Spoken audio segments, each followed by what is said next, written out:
And even though, one thing that I want to really push is what we are about, and why we really bring healthcare to a point. I mean, I've got agents under me, my administrator, myself, that healthcare is a big thing, and we want that to be covered, right? We want to be able to create that holistic approach in our retirement industry to where finances, aren't the only thing that matters. Yes, financial is very, very important, as we always speak about, but the medical side of things, Steve, is super important.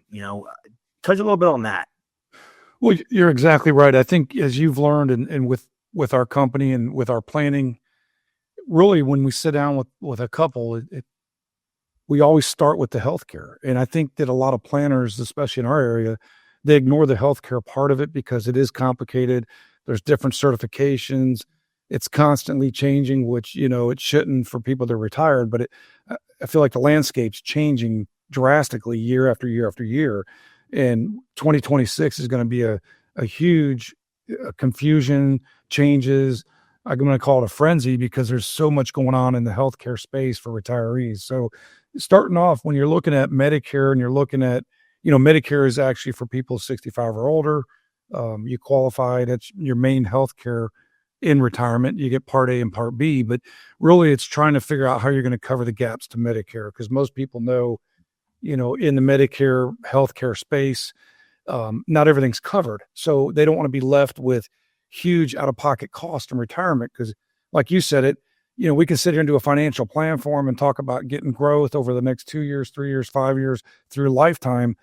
But that growth can be, substantially impacted if they don't have their healthcare covered and they walk into a $50,000 bill or $100,000 medical bill. Oh boy, that changes the planning. So let's make sure the healthcare is covered first. Now, I got started a long time ago in this business. And I think looking back, 25, 30 years ago, it was pretty consistent.